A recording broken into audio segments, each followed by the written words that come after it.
아유, 어색스러워서. 남은 인생 하얗게 불태우려고. 오늘 일여전도에 우리 사회자가 소개한 대로 강사로 썼습니다. 강사. 인상은 괜찮습니까? 강사가 인상이 좋아야 되는데 가끔 그런 얘기를 해요. 어디 가서 외부 강사 와서 설교를 할 때 성도들이 척 보면 1초 안에 은혜 받을 것인가 그렇지 않을 건가 결정한대요. 강사도 그런답니다. 그 교회 가서 성도들을 이렇게 살필 때 1초 안에 주의 말씀이 통하겠구나 안 통하겠구나 금방 한대요.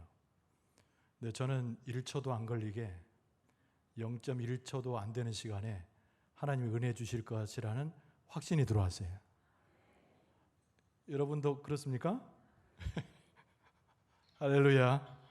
우리 어쨌든 우리 열려전도회 헌신 예배 드리는 시간에 주의 말씀 우리가 함께 나눔에 또 하나님께 감사를 드리게 됩니다. 오늘 마태복음 12장 38절 이하의 말씀으로 요나의 표적 예수 그리스도라는 제목으로 은혜를 좀 나누고자 합니다. 요즘 아이들이 보는 동화책에서 나온 이야기인데요. 소위 말하는 전래동화입니다. 아이들은 동물이나 우리가 흔히 보는 미물인 벌레를 봐도 사람처럼 의인화하는 그런 버릇이 아이들에게 있잖아요. 전래동화도 되게 그런 소재를 갖고 쓰여진 경우들이 많습니다. 이 이야기는 나무에서 걸쳐 사는 벌레들에 대한 이야기인데요. 하루는 대장벌레하고 그 대장벌레를 따르는 벌레들이 모여가지고 회의를 했습니다. 근데 그 벌레들이 사는 장소가 큰 나무에서 기생하면서 사는 거예요. 그런데 이 벌레들이 웬일인지 표정이 어둡습니다. 왜 그런가 하니 불만이 가득 차 있기 때문이죠. 대장벌레가 자기 부하벌레들 그리고 소위 말하는 시민벌레들을 놓고 이렇게 얘기를 했어요. 야, 우리가 위대한 벌레인데 우리가 사는 이 나무가 너무나 커서 우리 위대함이 가려지는 것 같다. 이거 어떻게 할까? 그 대장벌레가 눈을 동그랗게 뜨더니 밑에 있는 벌레들한테 그렇게 얘기했습니다. 내가 명령을 하나 내릴 텐데 우리의 위대함을 가려버리는 이 나무 전부 갉아먹어버리자. 근데 가만히 보니까 우리 숫자가 적으니까 한쪽에서는 자식을 열심히 낳고 한쪽에서는 열심히 나무를 갉아서 이 나무 넘어뜨려가지고 우리의 위대함을 알리자. 이렇게 얘기를 했다는 거예요. 그랬더니 옆에 왜 사또 옆에 이방 같은 존재 있잖아요. 간신뱅이 하나가 그 대장벌레 말을 받아서 이렇게 얘기했습니다. 야, 우리 대장 말 잘 들었지? 이제부터 우리가 지혜를 짜가지고 자식 낳는 법도 배우고 그리고 힘을 길러가지고 이 나무 금방 갉아먹어서 넘어뜨리자. 우리 으쌰으쌰 하자. 그래가지고 대장벌레 앞에서 막 간신배답게 잘 보이려고 하면서 벌레들을 막 충동시켰어요. 벌레들이 가만히 듣고 보니까 그런 것 같아. 그래서 이 간신뱅이 이 벌레의 진두지휘 아래 바로 이 대장벌레가 시키는 대로 한쪽에서는 열심히 자식을 낳았습니다. 개체수를 늘려야 되니까 또 한쪽에서는 병정을 뽑아가지고 나무를 열심히 갉아먹어요. 근데 그것이 얼마나 열심을 내든지 야단법서 이거 대단합니다. 그랬더니 나무 한켠에 있었던 다른 벌레들이 그 장면을 보고 막 놀래요. 그래서 야, 대단하다. 대단하다. 대장벌레가 이제 한참 열심히 일하고 있는 자기 수와 있는 벌레들 앞에서 또 연설을 합니다. 자, 이제 우리의 이름을 크게 높일 수 있는 기회가 왔어. 우리 이름을 온 천하에 구하자. 그러면서 소리 질러가면서 열심히 일을 합니다. 자식도 많이 낳게 되고 개체수도 늘어나면서 그 갉아먹는 힘이 굉장히 커졌어요. 근데 그 큰 나무가 어느 순간이 돼서 어느 날 쾅 하고 넘어졌습니다. 이 장면을 보고 다른 쪽에 있었던 벌레들이 막 박수를 치면서 이 대장벌레와 일을 했던 벌레들을 막 칭찬하고 환호성을 쳤어요. 그런데 가만히 며칠을 지나고 나서 큰일이 생겼습니다. 자기들이 음식을 삼았던, 먹을 것으로 삼았던 그 나무가 다 말라버리니까 먹을 것이 없어졌어요. 또 하필이면 가을이 지나가기 시작하면서 겨울이 왔습니다. 너무나 추워졌어요. 그래서 배고프고 먹을 것 없고 추워져 가지고 그 대장벌레로 그 나머지 벌레들이 다 죽어버렸다라고 하는 전래동화 이야기입니다. 얘들이 이 동화를 보면서 무슨 생각을 했을까요? 교훈을 항상 남기잖아요, 동화는. 근데 그 교훈이 뭐냐면 자기의 이름을 분수 없이 드높이려고 하다가 스스로를 죽이게 된 어리석은 벌레에 대한 교훈 이야기입니다. 사람이 가지고 있는 인정 욕구, 사람이 가지고 있는 자기 이름을 날리고자 하는 습성을 그대로 비판하는 그런 동화 이야기예요. 이 동화 같은 얘기가 오늘 본문의 말씀에도 전개가 됩니다. 예수님 주변에 서기관들과 바리새인들이 있었어요. 그들이 이들이 예수님 앞에 와서 그렇게 요청합니다. 우리에게 표적을 보여주시오. 표적을 보여주시오. 왜 바리새인과 서기관들이 예수님 앞에 와서 표적을 보여달라고 했을까? 그것은 다른 것이 아닙니다. 당신이 만약에 성경에서 기록된 예언된 메시아라고 한다면, 하나님이 보내신 그이라고 한다면 표적을 보여가지고 엄청난 힘을 자랑해서 당신이 메시아임을 증명하시오. 그때 우리도 당신을 메시아로 믿겠습니다. 이렇게 이야기한 거예요. 지금 현재 마태복음 12장 요 본문에 보면 예수님께서 공생애를 꽤 진행되는 과정이 있거든요. 예수 그리스도를 앞세워서 증거하던 자 세례요한이 옥에 갇혔던 시기입니다. 세례요한도 비슷한 생각을 해요. 과연 예수님이 정말 하나님 보내신 메시아인가? 그래서 제자들을 보냅니다. 예수님 앞에. 정말 당신이 그이 오니까? 라고 묻는 거예요. 아니면 다른 일을 기다릴까? 어리석은 질문을 하는 것이죠. 예수님께서 서기관과 바리새인들 이 표적을 구해서 메시아의 능력을 보여주면 내가 믿겠습니다라고 말한 이 어리석은 자들을 향해서, 그리고 세례요한의 제자였지만 예수님 앞에 우문의 이야기를 하고 있는 사람들에게 예수님께서 오늘 본문의 말씀으로 답변을 하시는 거예요. 예수님께서 뭐라고 말씀하십니까? 악하고 음란한 세대가 이런 기적인 표적을 구한다. 예수님께서 보여줄 표적이 있는데 그것은 요나의 표적뿐이다. 이렇게 예수님께서 말씀하셨다는 거예요. 예수님은 능력을 보여주고 기적을 행하셔서 자기의 위대성을 자랑하는 분이 아니라는 거예요. 예수님의 십자가의 사건이 요나의 표적으로 나타나는 것인데, 많은 사람들의 기대와 달리 예수 그리스도의 오심의 사건은 사람들이 흔히 생각하는 그 벌레들의 생각과 전혀 다르지 않는 사람들의 그런 모습과는 전혀 기대와는 딴판이다. 이걸 예수님께서 오늘 본문의 말씀에 강조하는 거예요. 그런 생각을 하고 예수님을 그렇게 이해하는 세대를 가르쳐서 예수님은 악하고 음란한 세대 이렇게 규정하고 있는 장면을 여기서 봐요. 39절에 이렇게 되어 있습니다. 예수께서 대답하여 이르시되 악하고 음란한 세대가 표적을 구하나 선지자 요나의 표적밖에는 보일 표적이 없느니라. 이 말씀을 하신 거죠. 오늘 1여전도에 헌신 예배를 드리지만은 오늘 여전도에 1여전도뿐만 아니라 우리 모두가 함께 예배하고 있고 우리가 모두 함께 신앙생활 하면서 하나님을 바라보는 그런 모습으로 오늘 함께 모여 있습니다.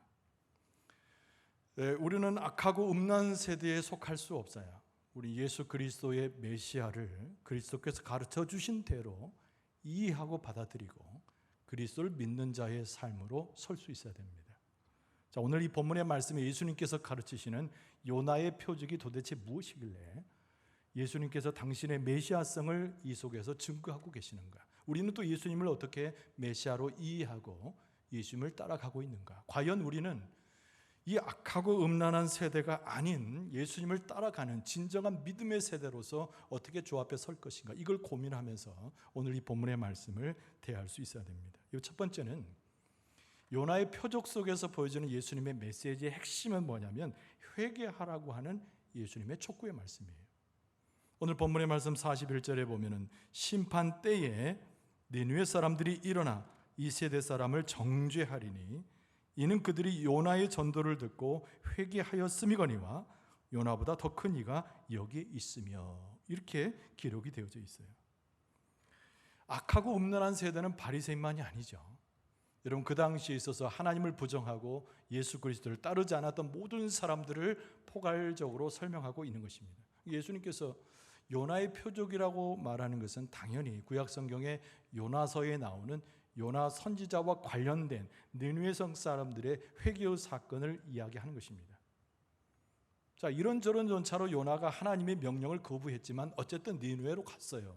그리고 성경에 보면 하룻길을 지나면서 니느웨 성 사람들에게 하나님의 말씀과 함께 회개하라고 선포를 하게 되죠. 근데 우리가 요나서에 보면은 니느웨 사람들이 신통하게도 요나를 통한 하나님의 메시지를 금방 듣습니다. 그래서 왕으로부터 모든 사람이 베옷을 입고 그리고 재를 뿌리고 회개하게 돼요. 니느웨 사람들은 멸망의 직전에 그 회개함으로 하나님의 은혜를 통해서 다시 한번 구원을 받는 경험을 체험하게 되죠. 이게 요나의 표적의 핵심입니다. 근데 오늘 성경 말씀은 뭘 가르치고 있냐면, 요나의 전도를 듣고 그들은 다 회개했는데 요나보다 더 큰 이가 너희 앞에 있음에도 불구하고 너희들은 왜 회개하지 않느냐라고 하는 얘기예요. 이 표적을 통해서, 능력을 통해서 예수 그리스도의 위대성을 보고 예수님을 따라가는 것이 아니고 회개를 이야기하는 예수님의 음성을 들을 수 있는 자가 메시아 되신 예수 그리스도를 만날 수 있음을 강조하고 있는 거죠.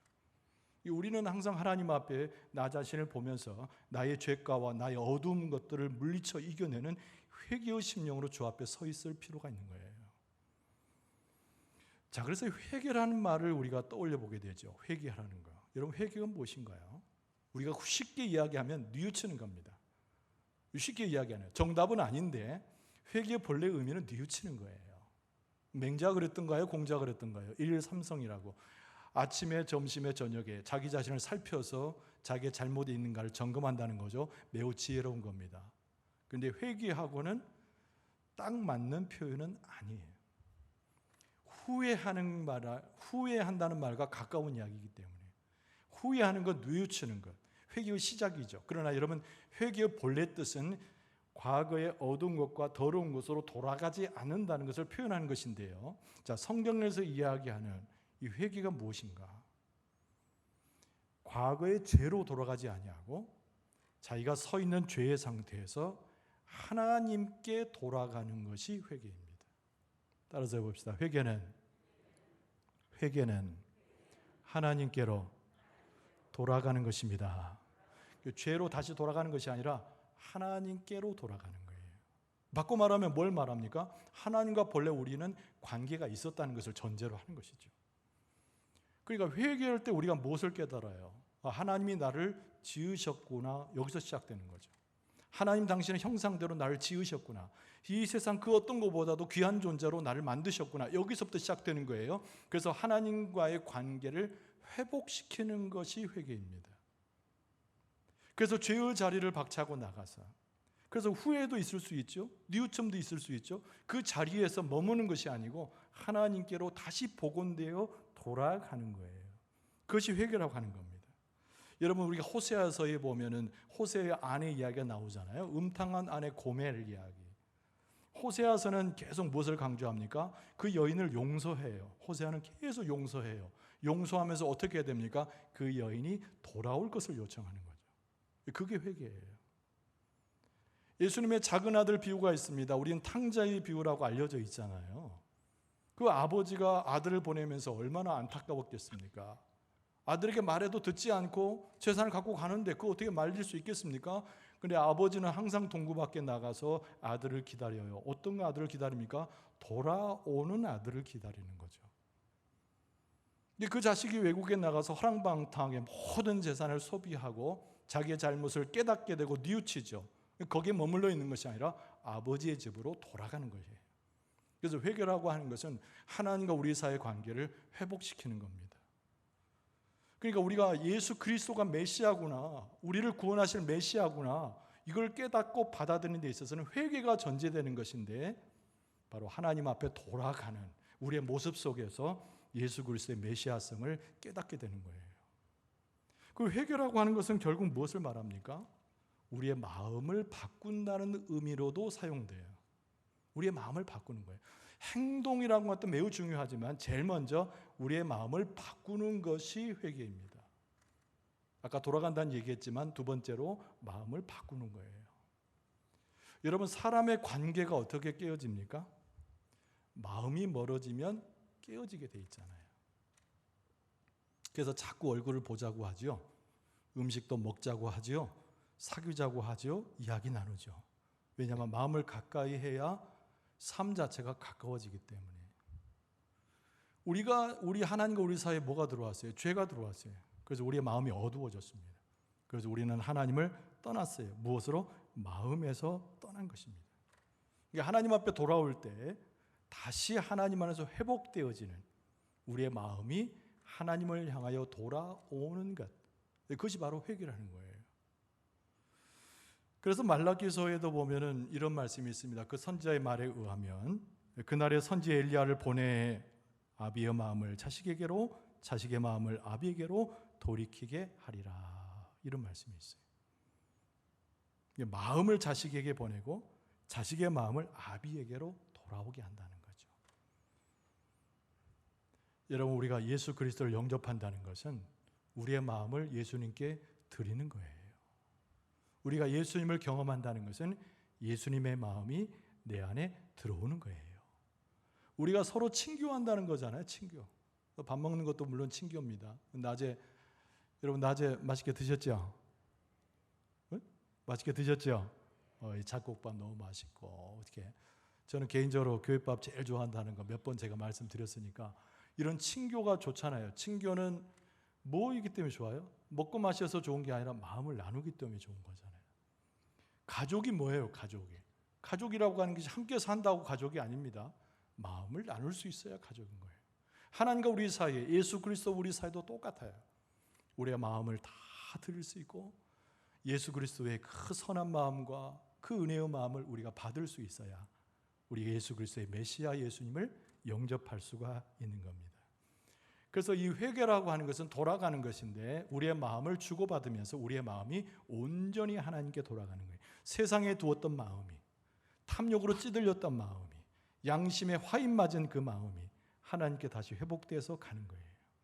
그래서 예수께서 가르치시는 요나의 표적 중에 회개하고 돌아오는 니느웨 백성들을 인용해서 요나보다 더 큰 이가 우리 앞에 있음에 우리가 회개해서 예수 그리스도 메시아를 받아들여야 되는데, 그것은 바로 회개를 통해서 주님과 함께 할 수 있다. 그래서 우리 교회는 회개에 익숙해져야 됩니다. 왜냐하면 우리는 죄 가운데 계속 죄성이 있어서 이 세상에 살면서 완벽할 수가 없거든요. 항상 우리는 잘못하기 쉽고 넘어지기 쉬운 존재거든요. 그런데 하나님이 은혜를 주셨는데 어떤 은혜 주셨습니까? 회개할 수 있는 은혜를 주신 거예요. 회개는 죄를 고백하는 것을 전제로 하기 때문에 부끄러운 일일 수 있지만 그것이 곧 은혜라는 걸 알아야 돼요. 여러분, 하나님께서 우리 교회에 큰 은혜를 주실 때 회개의 은혜를 주셔서 회복하게 하시고 기쁨을 찾게 하시고 천국의 비밀을 갖게 하시고 메시아 되신 예수 그리스도를 만날 수 있도록 축복해 주실 줄로 믿습니다. 그래서 우리 1년전대뿐만 아니라 모두가 주의 일에 매진할 때마다, 열심을 낼 때마다 이런 주의 은혜로 충만할 수 있어야 되는 거예요. 두 번째는 뭐냐면 지혜를 이야기하고 있습니다. 오늘 본문의 말씀 요나의 표적 얘기가 계속 나가는데, 이 요나의 표적 이야기는 지혜의 말씀에 잘 귀를 기울이는 태도를 이야기하는 거예요. 제가 우리 전도사님한테 성구를 좀 보냈어야 되는데 아까 바삐하다가 성구를 못 보내가지고 지금 화면에 전혀 뜨지 않는데, 여러분 그래도 말씀만 좀 잘 들어주시기 바랍니다. 두 번째가 뭐냐면 지혜의 말씀에 잘 귀를 기울이는 거예요. 그게 요나의 표적을 깨닫는 길입니다. 한번 따라서 합시다. 지혜의 말씀에 귀를 기울여야 합니다. 요나의 표적인 예수 그리스도를 경험하는 거예요, 이게. 근데 오늘 42절 말씀해 보니까 심판때에, 그래서 심판때에 남방 여왕이 일어나 이 세대 사람을 정죄하리니 이는 그가 솔로몬의 지혜로운 말을 들으려고 땅 끝에서 왔음이거니와. 그러면서 솔로몬보다 더 큰 이가 여기 있느니라. 앞에 말과 계속 연결되어 있잖아요. 이 말의 흐름이 비슷비슷하게 가잖아요.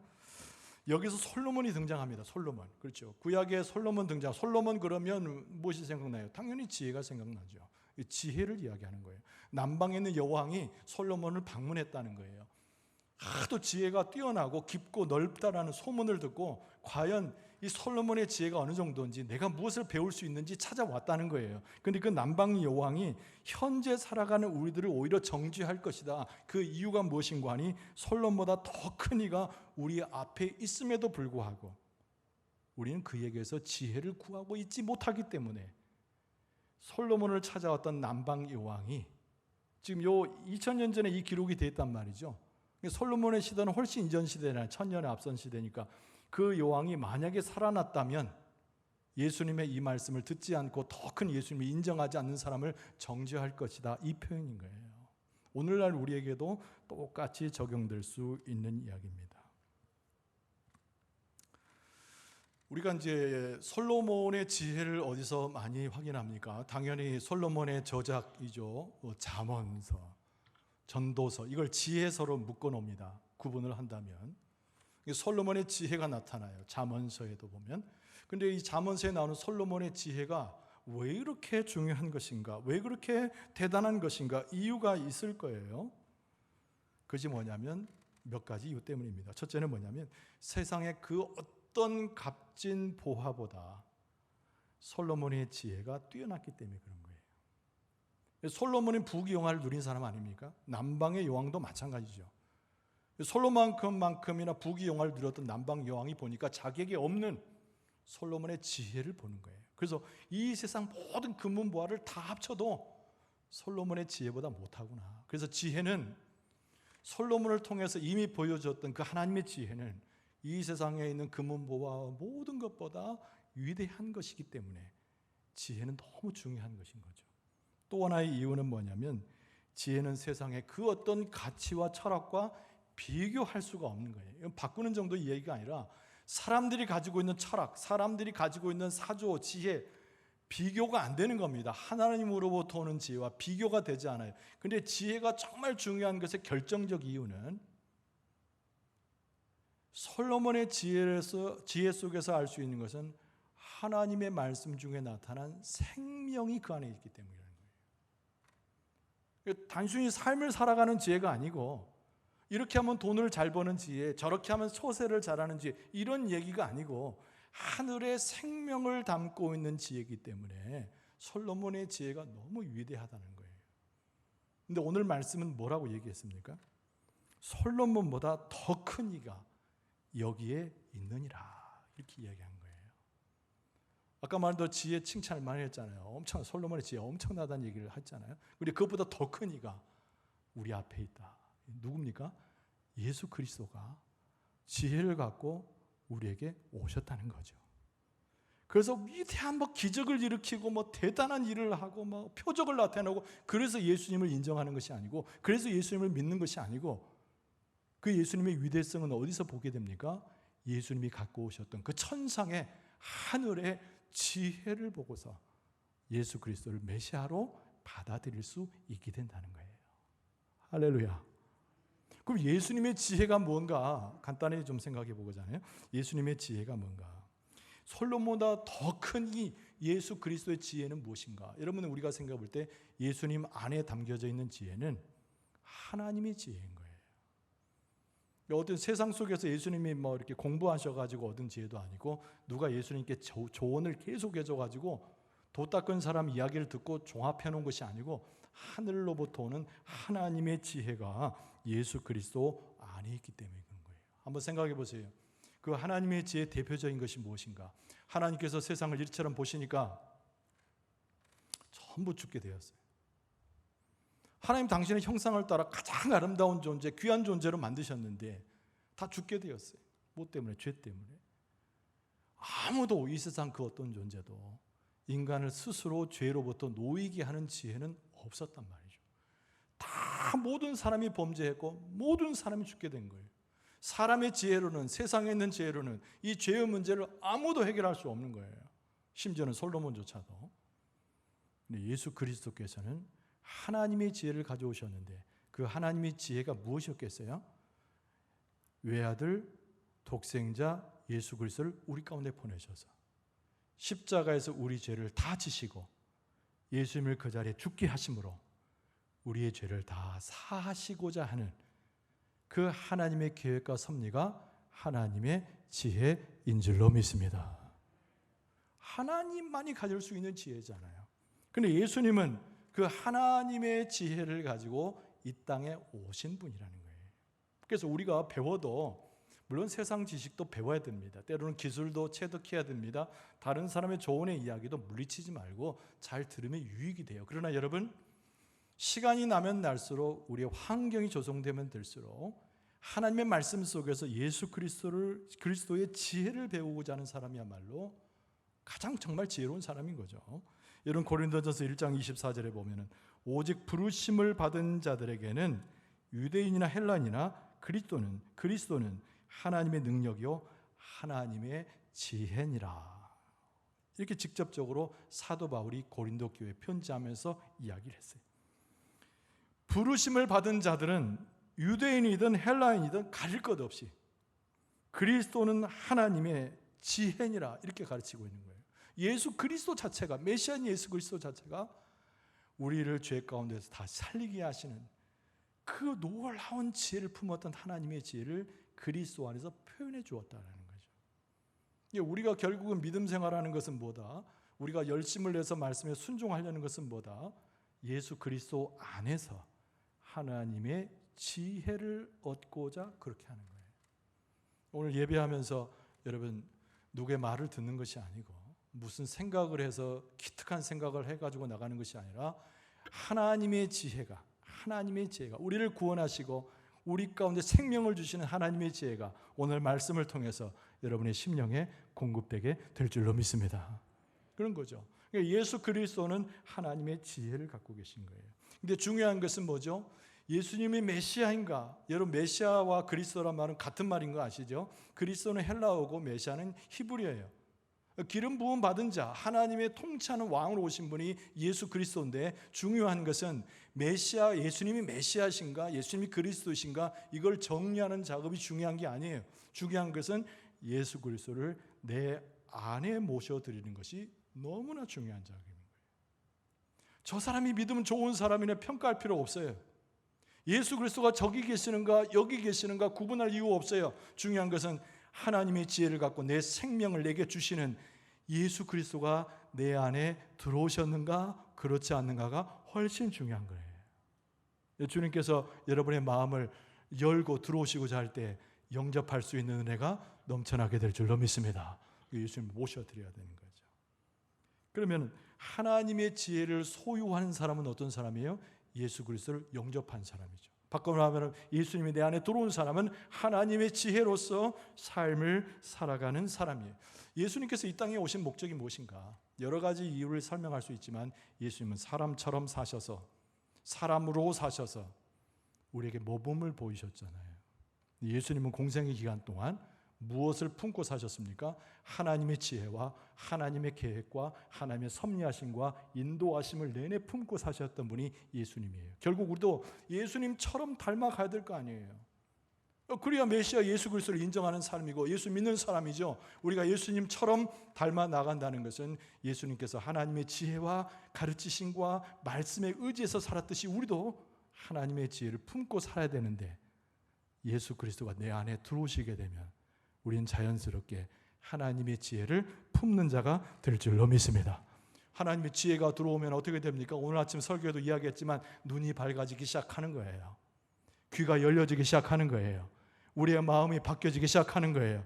그래서 하나님의 세계를 보고 내가 비록 희생하고 어려움 당해도 이것이 참 진리를 위해서 하나님의 지혜를 위해서 대가를 지불하는 것으로 기꺼이 우리가 기쁘게 희생하고 주의 뜻을 따라 헌신할 수 있는 거예요. 여전도회라고 하는 것은 항상 따라오는 표현이 헌신한다는 말이 따라옵니다. 봉사한다. 이 표현이 등장하는데 우리가 힘으로 헌신하고 힘으로 봉사해봐야 거의 의미가 없어요. 미안하지만. 중요한 것은 우리의 눈이 열려져서 하나님의 뜻을 보고 우리의 귀가 열려져서 하나님의 음성을 듣고 우리의 마음이 뜨거워져 가지고 성령의 역사 가운데 십자가를 품게 될 때 우리가 헌신하고 애쓰고 봉사하는 것이 주를 위한 봉사여 하나님의 지혜로서 행하는 하나님의 백성의 삶이 될 줄로 믿습니다. 그러니까 이 요나의 표적 속에 담겨져 있는 것은 회개할 뿐만 아니라 하나님의 지혜를 품으신 예수 그리스도를 우리 가운데 영접하는 것이다. 이 시대는 우리가 성도로서 살아가기에 참 불편한 시대이긴 해요. 아까 예수님께서 단정적으로 말씀하셨듯이 이 세대는 악하고 음란한 세대이기 때문에 우리가 정결한 모습으로 그리스도를 따라 살아간다는 삶은 결코 쉽지 않습니다. 그러나 중요한 것은 예수님의 생명이 내 안에 있어서 메시아 되신 예수 그리스도를 품고 우리가 살아간다면 우리의 삶은 참된 삶을 살아갈 수 있는 그리스도인으로 살아갈 수 있는 거예요. 여러분, 그 은혜가 넘쳐날 수 있기를 바랍니다. 그것이 우리의 능력이 될 수 있기를 바랍니다. 우리 일러전도에 오늘 헌신 예배 드리는데 제가 더 감격이 되고 제가 더 감사를 해요. 아까 우리 일러전도에 특성을 하는데 제가 뒤에서 얼굴을 보지 못해가지고 섭섭하더라고. 그냥 뒷공무니만 보니까.